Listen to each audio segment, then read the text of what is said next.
Livro, capítulo de número 8, Esdras lê a lei diante do povo.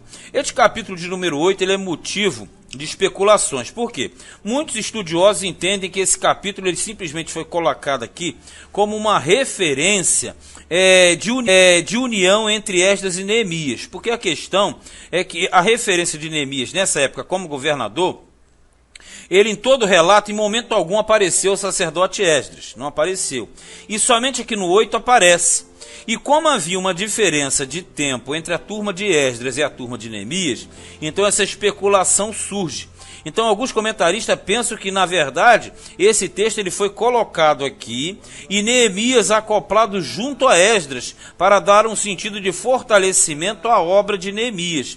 Relacionar o reformador, o Esdras, com o homem braçal chamado Neemias. Então nem todos concordam. Outra questão também que daria razão para isso é que na frente você vai verificar que o Neemias ele vai deparar com um abuso muito sério, que eram os casamentos mistos. Coisa que Esdras tinha abolido na sua turma e na sua época, compreende?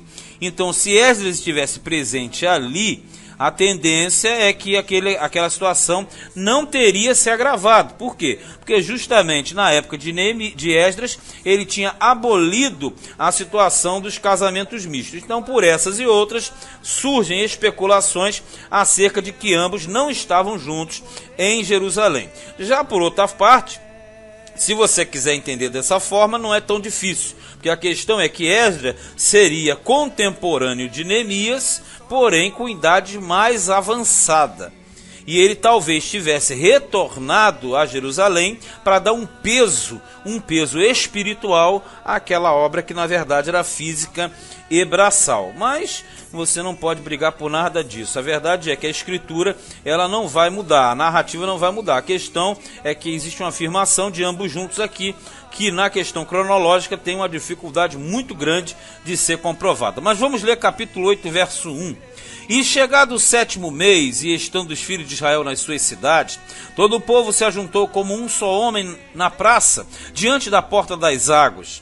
E disseram a Esdras, o escriba, que trouxesse o livro da lei de Moisés, que o Senhor tinha ordenado a Israel. Então veja que aqui fala do 7º mês. 7º mês sempre cai entre setembro e outubro, o 7º mês. E na verdade, ali nós teríamos a festa das trombetas e a festa da expiação. Festa das trombetas no primeiro dia e o dia da expiação no 10º dia. E logo, subsequentemente, no dia 15 daquele mês, começava a festa dos tabernáculos. Então tudo girava em torno de datas importantes e especiais. Então Esdras está no centro da cidade, em frente à porta das águas, e ali vai se desenvolver todo esse estudo e a leitura da lei. E Esdras, o sacerdote, trouxe a lei perante a congregação, assim de homens como de mulheres, e de todos os sábios para ouvirem, no primeiro dia do 7º mês. Como nós falamos, primeiro dia do 7º mês era a celebração da festa das trombetas, também chamado Ano Novo Judaico, o Rosh Hashanah. E leu nela diante da praça, que está diante da porta das águas, desde a alva até o meio-dia, quer dizer, desde mais ou menos as 6 da manhã até as 12 horas. Perante homens e mulheres e sábios, e os ouvidos de todo, o povo estavam atentos ao livro da lei. Então ele fez uma leitura, essa leitura é uma leitura da Torá, não é deuteronômica somente, é do Torá, e essa leitura tinha a finalidade de esclarecer ao povo de Deus toda a vontade do Senhor para eles, para aquele povo de Judá, no caso, que voltou do cativeiro. E Esdras, o escriba, estava sobre um púlpito de madeira, que fizeram para aquele fim. E estavam em pé junto a ele, à sua mão direita, Matitias e Sema e Anaías, e Urias e Uquias, e Maacéias, e à sua mão esquerda Pedaías, e Misael e Malquias, e Razum e Rasbadana, e Zacarias e Mesulão. Aqui são a cúpula, ou melhor, é a cúpula, juntamente com aqueles maiorais. E Esdras abriu o livro perante os olhos de todo o povo, porque estava acima de todo o povo, acima quer dizer, na parte elevada, no púlpito. E abrindo ele, todo o povo se pôs em pé. E Esdras louvou o Senhor, o grande Deus, e todo o povo respondeu: Amém, Amém. levantando as mãos, e inclinaram-se e adoraram o Senhor com o rosto em terra. Então essa questão de Esdras louvar ao Senhor aqui, não quer dizer literalmente que ele cantou um hino, porque geralmente a pessoa pensa isso. Na verdade é que fala que ele louvou a Deus no sentido de engrandecer o Senhor, falar das suas grandezas, e as palavras de Esdras receberam o amém do povo. E aí ele levanta as mãos para os céus, que é uma oração típica dos judeus, e depois inclina-se ao chão de joelhos e prostraram-se com seus rostos em terra.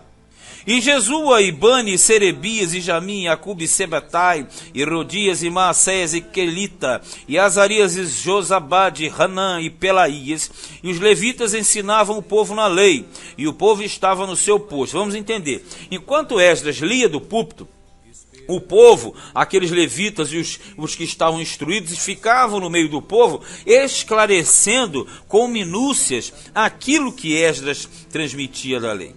E Jesua, e Bani, Serebias, e Jamim, Acube, já foi, é o 8. E leram o livro na lei de Deus, e declarando, olha aqui, e explicando o sentido, fazia que lendo se entendesse. Como é que é essa questão? A leitura era feita, mas ela era feita e esclarecida.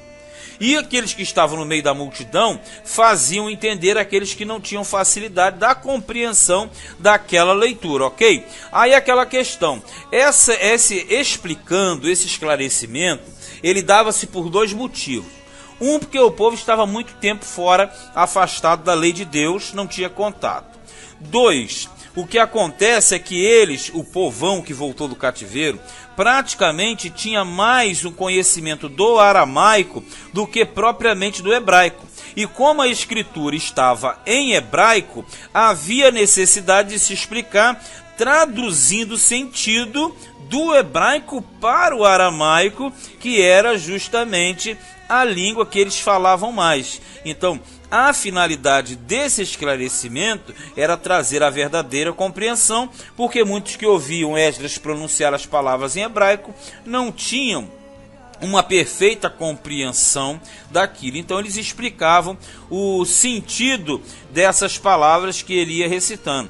Versículo 9. E Neemias, que era o Tirsata, você sabe que é o governador, e o sacerdote Esdras, o escriba, e os levitas que ensinavam ao povo, disseram a todo o povo: este dia é consagrado ao Senhor, vosso Deus, pelo que não vos lamenteis, nem choreis, porque todo o povo chorava ouvindo as palavras da lei. Vamos entender. Esse versículo é justamente o que eu falei no início. Ele apresenta Neemias coladinho com Esdras. É aquele que eu falei que dá o problema, porque justamente pela questão de ambos não estarem cronologicamente juntos. Mas quem colocou e agrupou, quis automaticamente colocá-los juntos. Então isso aí, se você defender um lado ou outro, ou pensar isso ou aquilo, na verdade não vai mexer muito com a estrutura. Estando ou não juntos ou presentes, a questão que o sentido era mostrar o quê? Que ambos estavam debaixo da vontade de Deus. Ainda que um fez uma obra e o outro fez a outra obra. Agora aqui também diz que o povo muitos estavam chorando quando ouviam a palavra da lei. Por quê? Caíam na realidade de seus pecados. Só que eles não queriam choro naquele dia, eles queriam alegria. No 10, disse-lhe mais: ide e comei as gorduras e bebei as doçuras. Quer dizer, comer da festividade, da comida, da bebida. Gordura aqui colocada no versículo 10 não se trata de gordura animal. Isso Esdras sabe muito bem, porque ele era doutor da lei. Ele sabia muito bem que a gordura não se comia.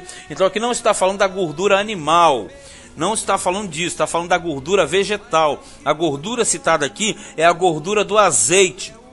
É o chamado hoje em dia o colesterol positivo, né? O azeite, ele também é gordura. Tanto é que algumas versões, quando fala de unção, a unção que era feita com azeite, fala assim: o jugo será despedaçado por causa da gordura. Aí o elemento fala, por causa da gordura, é que a gordura que ele se refere é o azeite, é a chamada gordura vegetal. Esdras jamais mandaria o povo comer gordura, sabendo que Deus é contra essa prática. E diz, e beber, comer as gorduras, você já entendeu, beber as doçuras, a doçura está ligada ao figo, né? Porque as árvores padrões ali que simbolizavam Israel era a figueira, a videira e a oliveira. A gordura vem da oliveira e a doçura vem da figueira. Está faltando a alegria vem do vinho, mas a alegria já está justamente embutida no sistema, percebe? Ele diz assim, e enviai porções aos que não têm nada preparado para si, que eram aqueles de menos recursos, porque esse dia é consagrado ao nosso Senhor. Portanto, não vos entristeçais, porque a alegria do Senhor é a vossa força. Esse texto que geralmente é muito repetido, muito falado, mas poucos entendem isso aqui. Para dizer a verdade, quase nenhum, né? Pouquíssimas pessoas entendem isso aqui. Porque quando se fala que a alegria do Senhor é a vossa força, a pessoa pensa que é ficar alegre pensando em Deus. Não é isso. Veja que eles estavam saindo de um estado de errado, de negatividade perante o Senhor, para de positividade. Então, na verdade, quando ele fala a alegria do Senhor é a vossa força, tipo, o Senhor está alegre com vocês. Então, ele é a força que nos empurra. Na verdade, quando o Senhor mandou o povo para o cativeiro, quando Deus tirou a lei do povo dele, a alegria do Senhor não era a força do povo, porque Deus estava triste com o povo. Mas quando Deus está alegre com o povo, aí Deus esforça esse povo para que façam as coisas corretas. Então a interpretação perfeita desse versículo é que a alegria do Senhor é a vossa força, porque ele está alegre e automaticamente ele esforça. É aquela questão que diz, Deus opera em vós o querer e o efetuar segundo a sua boa vontade. Mas quando ele não está alegre com o seu povo, ele automaticamente não é a sua força. Pelo contrário, ele traz o inimigo e faz sofrer como ele fez, né? Disciplina. 11. E os levitas fizeram calar todo o povo, dizendo, calai-vos, porque este dia é santo, quer dizer, separado. Por isso, não vos entristeçais, quer dizer, todo mundo aqui proibido de ficar triste. Porque o nosso Deus está alegre com a gente e a alegria dele é a nossa força. Então todo o povo se foi a comer e a beber e a enviar porções e a fazer grandes festas, porque entenderam as palavras que lhes fizeram saber. Quer dizer, o povo ficou alegre porque eles tiveram conhecimento da lei de Deus, tiveram conhecimento da vontade de Deus. E aí automaticamente, quando o povo faz a vontade de Deus, Deus se alegra com o seu povo. 13. E no dia seguinte ajuntaram-se os cabeças dos pais, quer dizer, os maiorais, de todo o povo, os sacerdotes, os levitas, e Esdras o escriba, e isso para atentarem nas palavras da lei. E acharam escrito na lei que o Senhor ordenara pelo ministério de Moisés, que os filhos de Israel habitassem em cabanas na solenidade da festa no 7º mês. Percebe isso aqui? A leitura foi feita naquele dia até o meio-dia. Mas você sabe que é extenso. Então, na sequência, eles continuaram a avaliar a lei, que ela é grande, e na lei que eles foram lendo, eles descobriram que existia uma ordem para a guarda da festa dos tabernáculos. E aí o que eles vão fazer? Eles vão comemorar a festa dos tabernáculos. Porque ela, na verdade, ela começava no 15º dia do mês, dia 15. E aí tinha 7 dias de duração. E durante esses 7 dias de duração, eles começaram a ler mais aprofundadamente a própria lei do Senhor, a Torá. Versículo 15. Assim o publicaram e fizeram passar pregão, quer dizer, o anúncio, uma proclamação, por todas as suas cidades e em Jerusalém, dizendo, saí ao monte e trazei ramos de oliveira e ramos de zambujeiros. O zambujeiro é uma árvore infrutífera, e ramos de murtas, a mesma coisa, só que a murta, ela era uma planta ornamental, é uma planta ornamental, e ramos de palmeiras, e ramos de árvores espessas, quer dizer, de copa grande, para fazer cabanas, como está escrito, porque na festa dos tabernáculos, todos os israelitas, eles deveriam sair de suas casas, fazer uma cabaninha, e ficar 7 dias naquela cabana ali. Tinha um fator de lembrança do período de peregrinação no deserto, quando Israel peregrinou no deserto. Saiu, pois, o povo de tudo, trouxeram e fizeram para si cabanas. cada um no seu terraço e nos seus pátios e nos átrios da casa de Deus. Quer dizer, quem morava nos terraços, quem morava em casa baixa, quem morava nos átrios do templo, e na praça da porta das águas, e na praça da porta de Efraim. Você sabe das portas, está lá no início do livro, né? E toda a congregação dos que voltaram do cativeiro fez cabanas e habitou nas cabanas, porque nunca fizeram assim os filhos de Israel, desde os dias de Josué, filho de Num, até aquele dia. E houve muito grande alegria. Veja que a festa das cabanas, que é o tabernáculo, aqui diz que festa igual só foi realizada no tempo de Josué, filho de Num. E você fala, pô, mas quanto tempo é? Porque o Josué, ele desfrutou do início, a entrada na terra, quando o povo estava 100% naquela alegria, né? Aquela alegria do Senhor, e o Senhor era a força dele, lembra? Era a força deles. Agora, o que acontece aqui? Eles vinham da onde? Eles vinham do Egito. Então eles celebraram a Páscoa na época de Josué com grande força, porque eles estavam naquela pressão da saída do Egito, aquela pressão da guarda da lei. Agora, com o passar do tempo, o negócio foi caindo, e você veja que nem na época de Davi, nem na época de Salomão, Ezequiel, tantos reis, não teve tanto apanhado para a festa dos tabernáculos. E agora acontece exatamente depois do cativeiro. Você percebe por quê?